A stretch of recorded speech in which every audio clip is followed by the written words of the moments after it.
Hey guys, what's up? It's Deyoncé. So today we are talking Endgame. And am I emotionally recovered? No. Am I emotionally recovered even after last week's episode of Game of Thrones? No. Could start crying, maybe. I don't know yet. But there are so many things that I love about this movie. It's insane. And I'm not usually a fan of superhero films. It's been more so in the last couple Marvel films where I've really just been like, damn!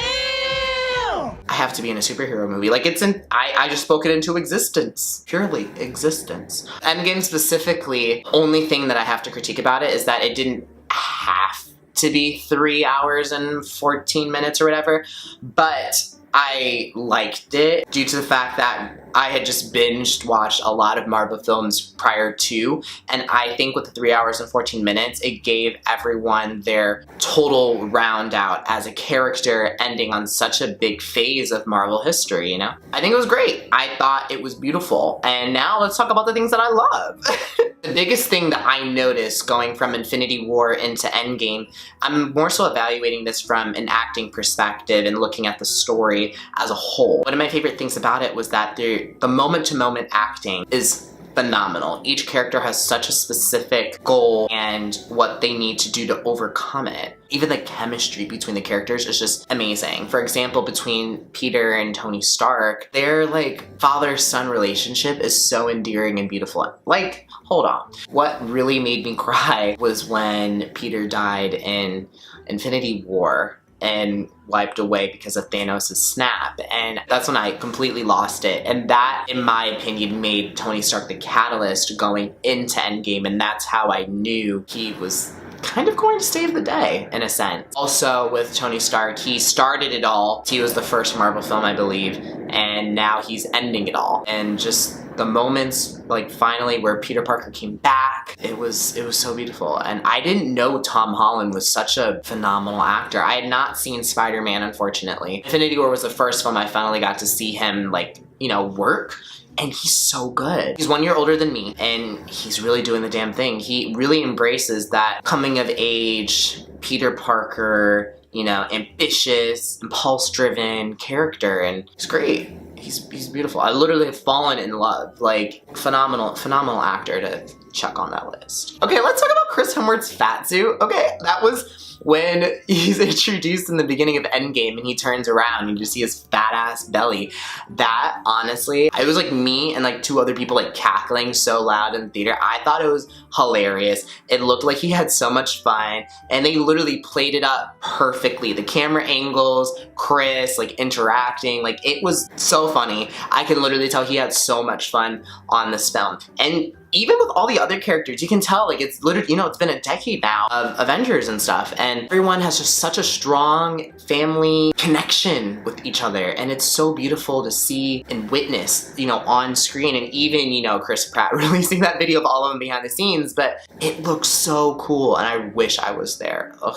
One of the biggest moments of the film was when Captain America finally said, "Avengers assemble," after they all come back to whoop Thanos' ass, and they're all just standing there in unison, and it was literally, like, I was like shaking. Like, it was so much for me to process. I was literally just like sitting there in the back of my seat, like, like it was so much, and it was beautiful, and I can't even express myself anymore. Then, I've heard mixed reviews about this. My whole take on the Marvel Women's Assemble part of that whole fight sequence, I thought it was spectacular. You know, some people thought Marvel was pushing their agenda a little bit too hard, but, you know, for me, I've never seen, you know, something like that before, even though I feel like it should already exist in a more subtle way, I guess. But I think this is really like women, like the women are here to stay, and they're badass, and they're ready to kick some ass. And I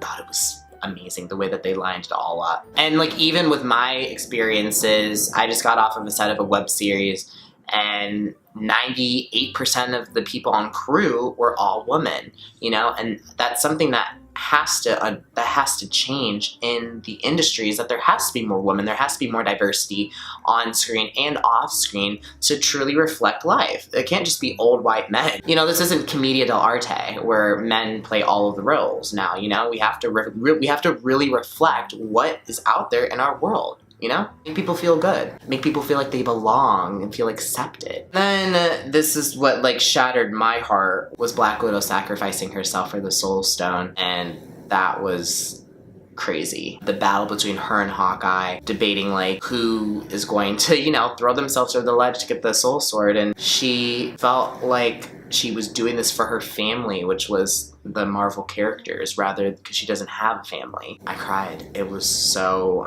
it was sad, but she did the right thing. That takes a lot. That takes a lot. That's crazy. And then ultimately, rest in peace to Tony Stark. I don't know.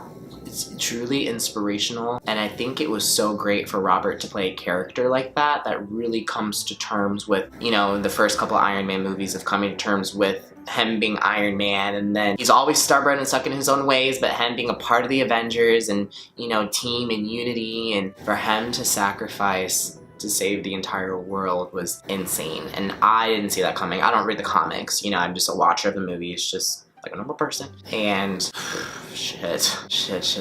And I thought the resolution of the movie was incredible with his funeral and everyone being there in attendance, and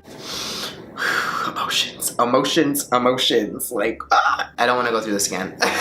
It's great how it started with him and it only felt right for it to end with him. And Captain America going back in time but not coming back as young Captain America. He lived out his life. Finally gave Peggy that one dance, and it was truly beautiful. It was truly beautiful, the things that they did.